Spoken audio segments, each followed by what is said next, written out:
para vir à frente para a apresentação do ecossistema Cubo Itaú, o líder de startups, senhor Andrei Golfetto. Uma salva de palmas.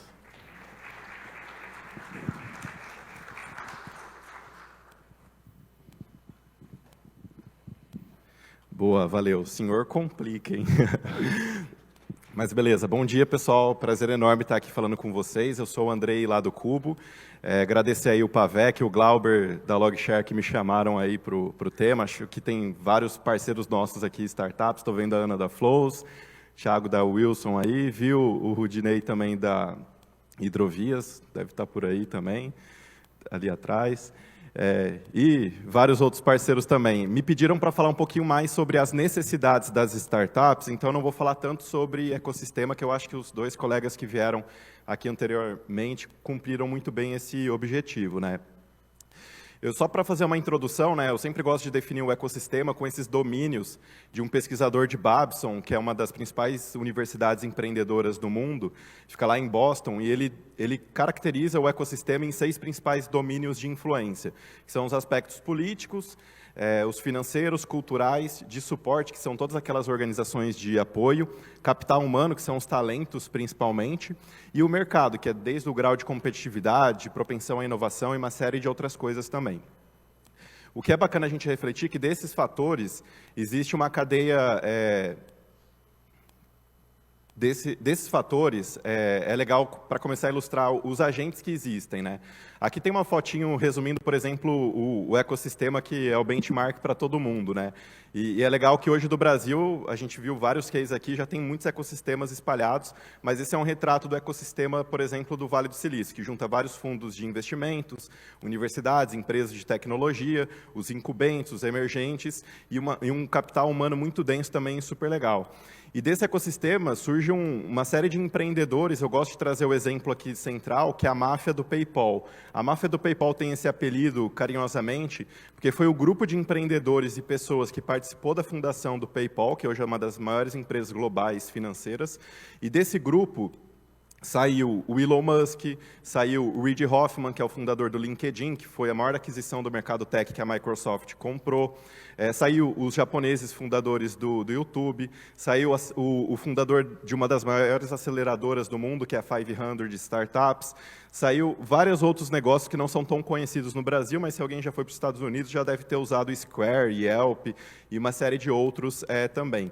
E são esses ciclos, esses movimentos que fazem um ecossistema aí amadurecendo, né? Aqui no Brasil a gente já tem uma série de agentes e atores que retratam um pouquinho desse papel de ir lá e ajudar as startups. É muito legal ver como que o ecossistema vem evoluindo, desde a consolidação das startups, agora tem muita gente que chama de scale-up, as startups que já alcançam um grau de maturidade e sustentação um pouco maior, as corporações fazendo inovação aberta, os próprios empreendedores cada vez mais se destacando. Até mandei um elogio aí para o pessoal da organização, que eu vi bastante empreendedor aqui palestrando, então isso é bem legal. Em termos de talentos também é muito bacana ver. Organizações de apoio como uma Endeavor, ou poderia citar alguma mais tradicional como o Sebrae também, é bem bacana.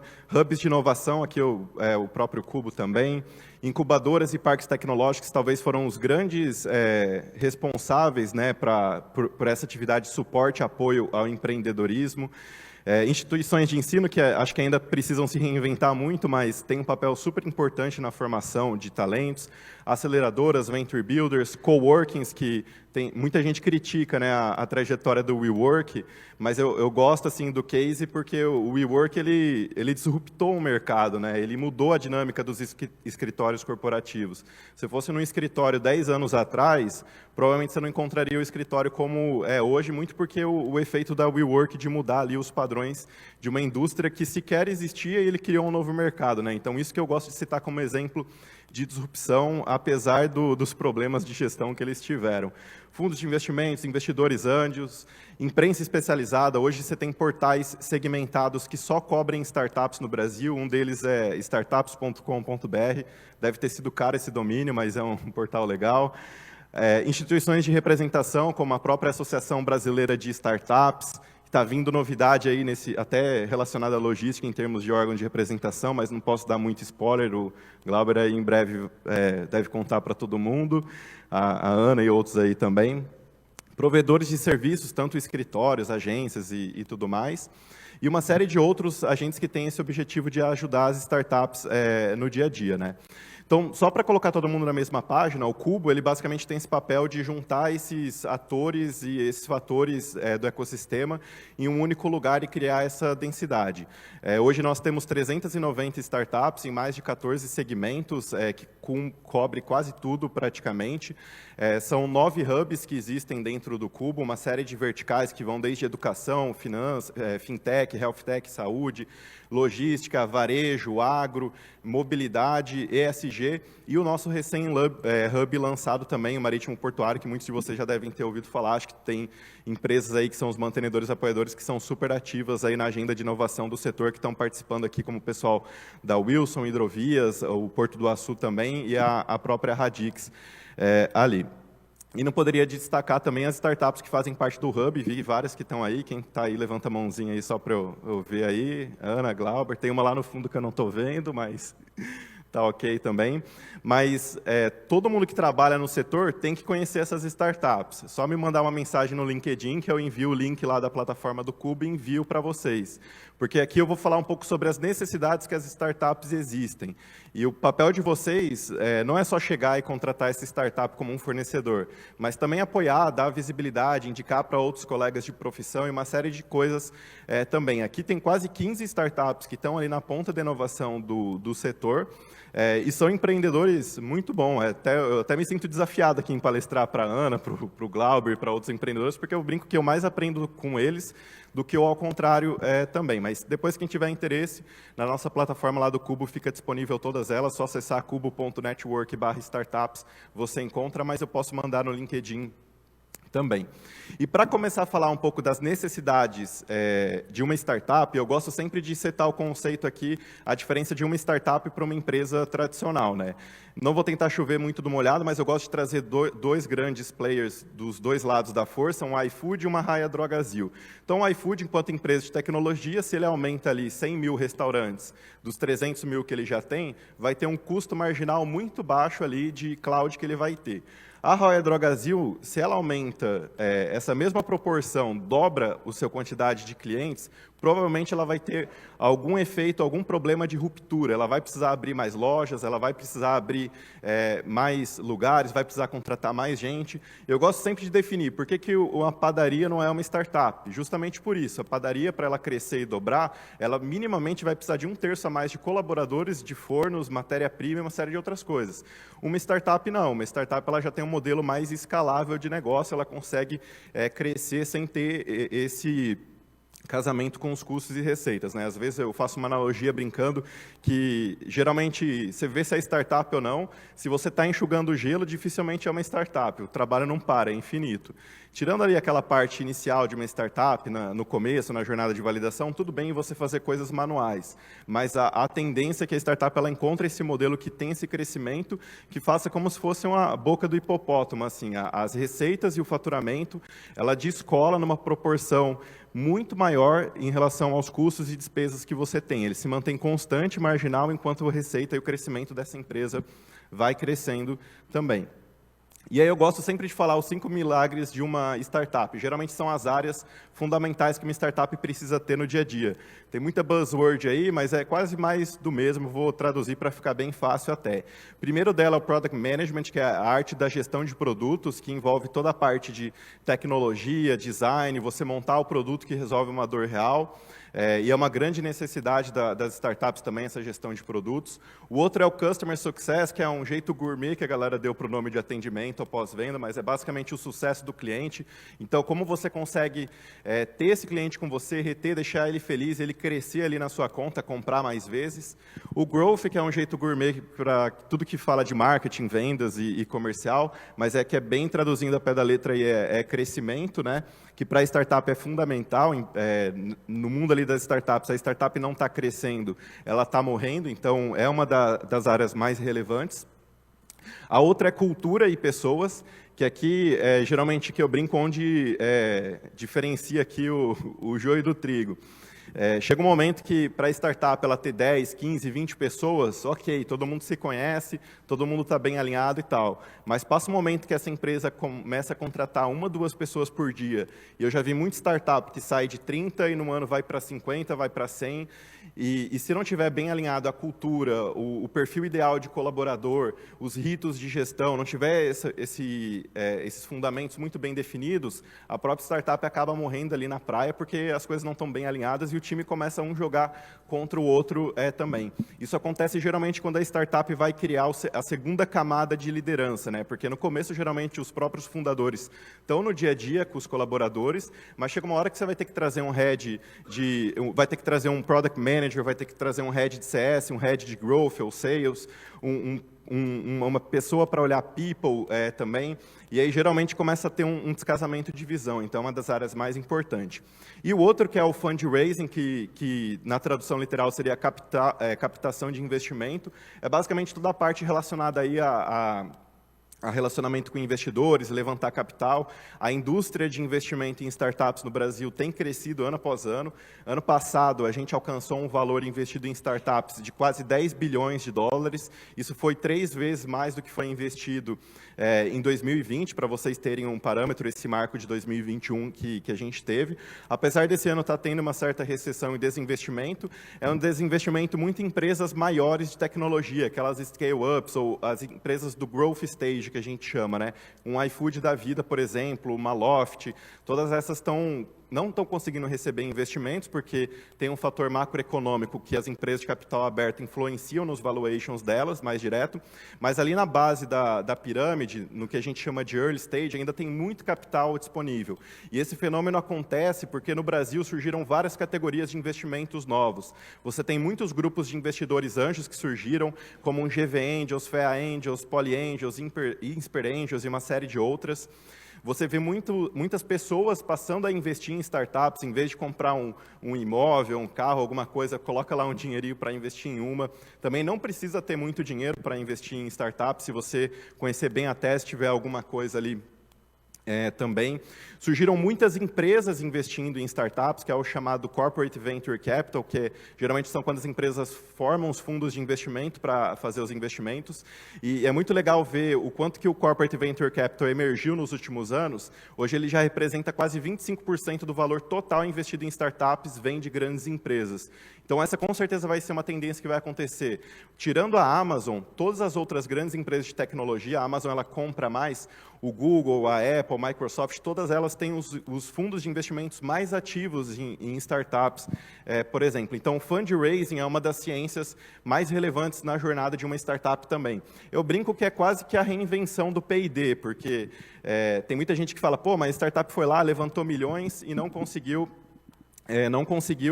dar retorno e tal, e não deu certo. Mas, pelo menos, aquela startup gerou algum tipo de inovação. Quanto aqui que de investimento já não foi feito em P&D, em áreas mais tradicionais de tecnologia, ou em universidades, outros centros de inovação, e não deu em nada também. Pelo menos eu brinco que é uma forma de distribuição de renda melhor, mais eficiente, principalmente numa agenda mais pró-inovação. E, no final do dia, se uma startup que captou, sei lá, 10 milhões de dólares, quebrou e saíram 30 pessoas para o mercado que quebraram essa startup, são 30 pessoas que provavelmente vão criar suas outras startups também, né?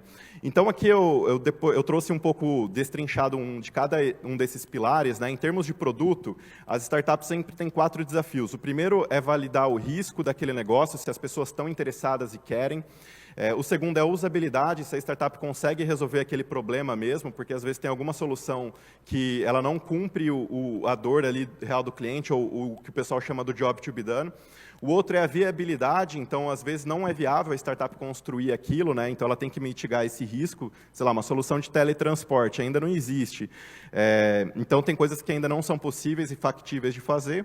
E um outro é um risco de negócio, se esse negócio para de pé e monetiza. Então, na premissa e no playbook das startups, a viabilidade do negócio é quase que a última linha. Primeiro, você tem que se preocupar mais com se vai ter demanda, depois, se você vai conseguir resolver o problema, depois, se é viável construir aquilo, e depois, se dá para deixar o negócio de pé também. Isso é o que geralmente muda muito em relação a uma corporação que já começa com algo mais estabelecido Também, né?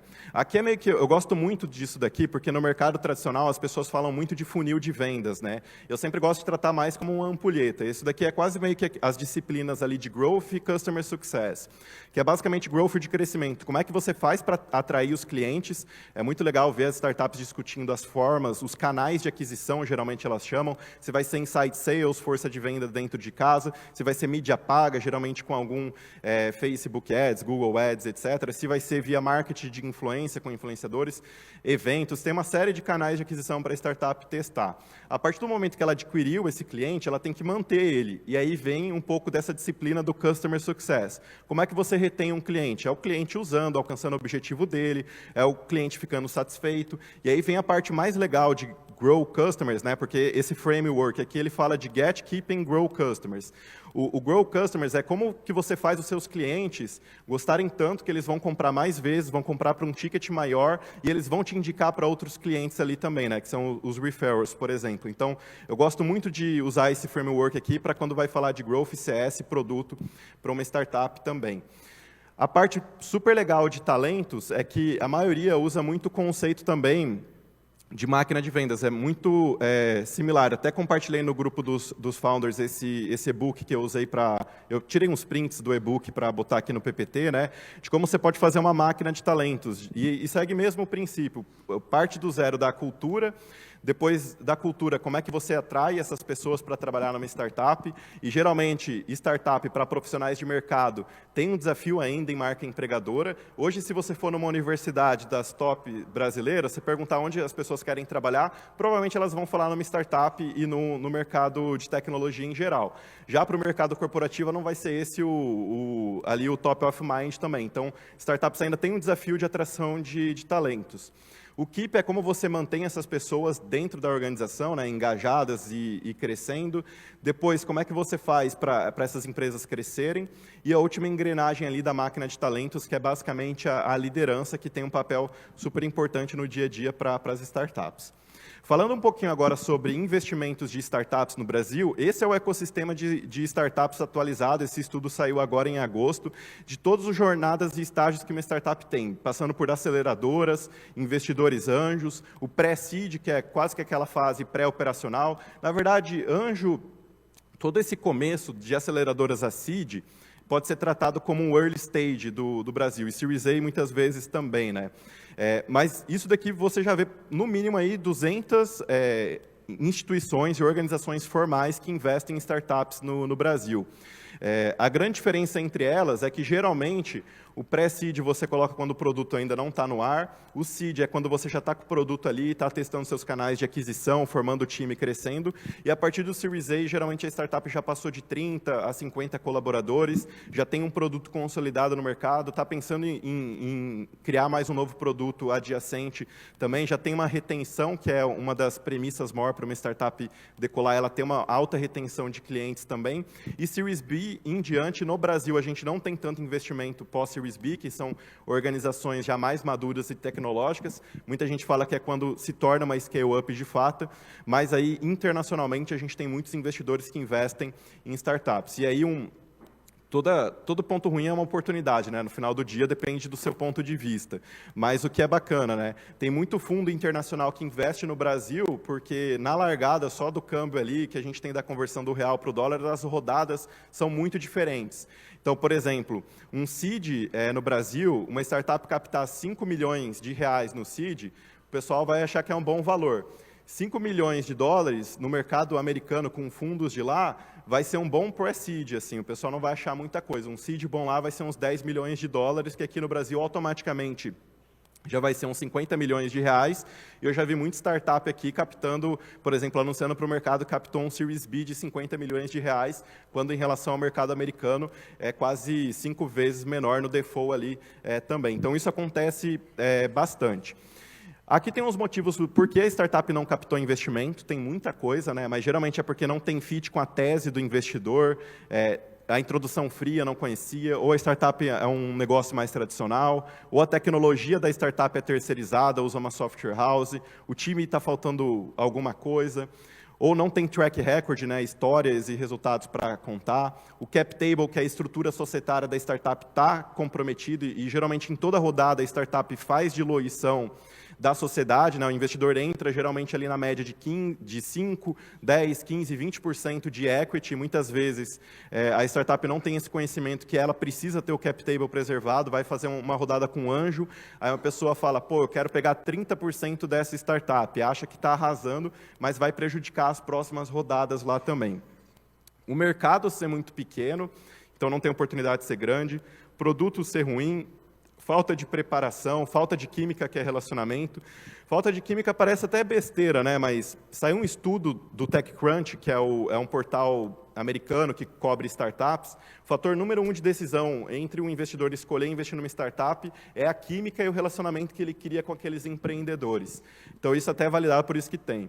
A falta é o excesso de capital, então se a startup vai levantar dinheiro e o investidor percebe que eles estão muito precisando daquela grana para passar as contas, ele vai ficar com o pé atrás, e se o investidor chega e já sabe que a startup está faturando muito, e ela já tem muito capital, também assusta e afasta, né? Tem que ter uma dosagem boa. O outro que é rato de aceleradora, que é a startup que fica andando de programa em programa, e não cresce muito, é quase um termo arroz de festa para o mercado corporativo, aquelas pessoas que só participam de encontros, happy hours e tal, e outra que só ganha muito prêmios, mas acaba não crescendo muito também. Esses são os motivos por que uma startup não conseguiu captar investimento. Não tem nenhum método científico neles, mas eu já tive a oportunidade de trabalhar numa aceleradora aqui, uns 5 anos atrás, e lá a gente fez mais de 100 investimentos anjos, e os don'ts que a gente dava geralmente eram atrelados a esses fatores aí também. E para fechar, eu vou trazer meio que uma listinha aqui, por que as startups quebram, né?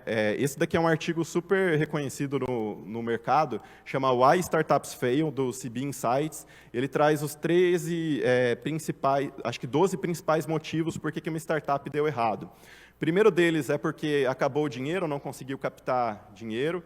O segundo é necessidade de mercado, então a startup criou a solução, mas ninguém queria aquilo. O terceiro é porque surgiu alguma competição mais preparada que dominou o mercado. O quarto é porque o modelo de negócios não estava bem encaixado. O quinto são desafios regulatórios, e aí eu acho que para o setor aqui em específico tem vários entraves ainda também. O sexto são problemas de precificação ou de custos. Então, para uma startup é muito desafiador você conseguir ter uma estratégia de monetização e precificação, você conseguir capturar valor na medida do possível que você gera também. Na premissa de um modelo de negócios, você precisa criar, entregar e capturar valor, é o básico. Eu já trabalhei no iFood também, sempre brinco que modelo de negócio é igual ao restaurante. Tem a cozinha, tem a praça onde você serve e tem o caixa onde você paga. Isso é o modelo de negócio, como você cria, como você entrega e como você captura valor. Para uma startup que tem software, se uma grande empresa vai contratar uma consultoria, ela está muitas vezes até disposta a pagar um ticket ali de, sei lá, R$1 milhão para um projeto de consultoria. Agora, um software, muitas vezes, de uma startup que vai custar R$10 mil no mês, ele pode ajudar a resolver muito mais o problema de R$10 mil, só que a chance de você dar o churn ali no software, o cancelamento, é muito maior do que você cancelar uma consultoria, né? A consultoria no mundo corporativo tem aquele papel muito assim de cobrir as responsabilidades, ajudar a indicar e ter aquele relacionamento próximo, que muitas vezes um software acaba não conseguindo ter também. Então, tem muitos desafios ainda para startups, principalmente aquelas que atendem B2B, grandes contas, de conseguirem capturar o valor na medida que ele gera ali também. Essa equação não fica tão boa.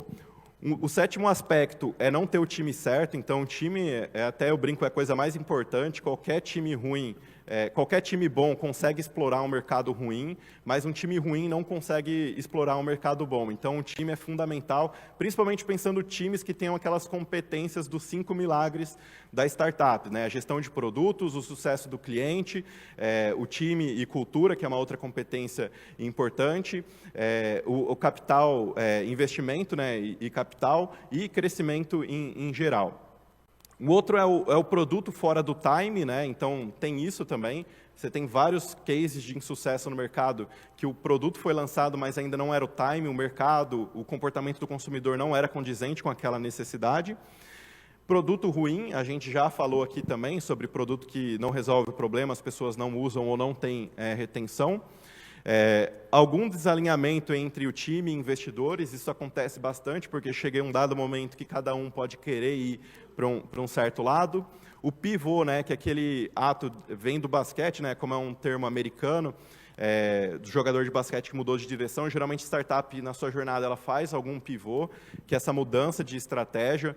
Quase nenhuma startup começa e termina do jeito que foi idealizada. Todas elas passam por alguma mudança. Essa mudança pode ser por algum canal de distribuição novo, por alguma persona nova, por alguma feature de algum produto, um novo mercado e uma série de outras características. Tem um artigo até que fala 68 possibilidades de pivô e tipos de pivô para a sua startup. Mas, geralmente, numa dessas, você pode ter errado a mão também. E o outro, startup ou burnoutou, os empreendedores, as pessoas, o time perderam a paixão, ninguém mais acreditou e deu errado também. Então, esses são 12 elementos que mostram por que as startups mais dão errado. Eu achei que fazia sentido trazer para falar sobre as necessidades, né? E para finalizar, eu acho que para resumir toda a minha fala, eu sempre brinco que assim, o maior desafio das startups é o acesso. E aí eu gosto muito de dividir com o que a gente tenta fazer no dia a dia lá no Cubo para os empreendedores. É acesso a mercado, acesso a capital, acesso a talentos e acesso a conhecimento também. Então, para você pensar em como ajudar startups, é pensar nisso. Como que eu ajudo uma startup a crescer, vender, ganhar talento? Como que eu ajudo capital financeiramente? E aí, esse financeiramente pode ser contratando a startup. Hoje tem o conceito que eu adoro, que o investimento anjo, muitas vezes tem um cliente anjo, né? O ticket do projeto ali que foi fechado com startup é tão alto que é quase um investimento anjo também. Talentos é onde eu acho que tem mais oportunidade de grandes empresas ajudarem as startups. Isso não é convencional, mas eu acho muito disruptivo aquelas empresas que têm um costume de estimular que os colaboradores criem os seus negócios, criem as suas startups. Igual consultoria estratégica faz, que tem aquele terceiro ano que você vai fazer tipo um summer job, um estágio, alguma outra coisa. Eu estou para ver uma empresa que cria um programa ali de talentos que a pessoa passa, sei lá, 2, 3, 4, 5 anos na empresa, depois vai passar 2 anos numa startup e depois volta para a empresa também. E talentos, eu acho que é o elo que mais tem, os dois mundos têm a ganhar, tanto as startups quanto as corporações, né? Tem muita corporação que já tem um nível de maturidade maior em inovação, que eu pergunto para todo mundo que eu encontro, por que você está no Cubo, né? Eu já encontrei corporação que já me falou, olha, não sei se é muito para contratar startup, mas eu sei que a chance dos empreendedores que estão aqui virarem executivos da minha empresa amanhã são altíssimas.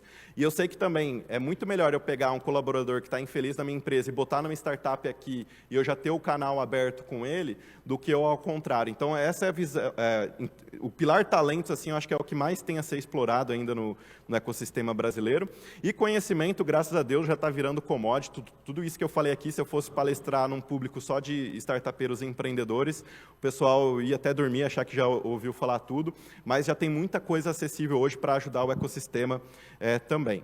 Bom, aqui tem os meus contatos também, quem quiser falar comigo, é LinkedIn, no Instagram eu só posto o jogo do Santos, Vila Belmiro e tal, quase vim com uma camisa do Santos palestrar aqui também hoje, mas ia errar feio o dress code também. Fico à disposição para mandar as startups do Cubo, o pessoal aqui já tem uma agenda super ativa com a gente lá também, então só ficar próximo aí do pessoal da Wilson, Pavec, o Glauber, Ana da Flows e não sei quem está lá no fundo que é do Cubo também, que eu não consegui ver, o Rodinei, que eles sempre estão levando o pessoal para conhecer, conversar e tudo mais.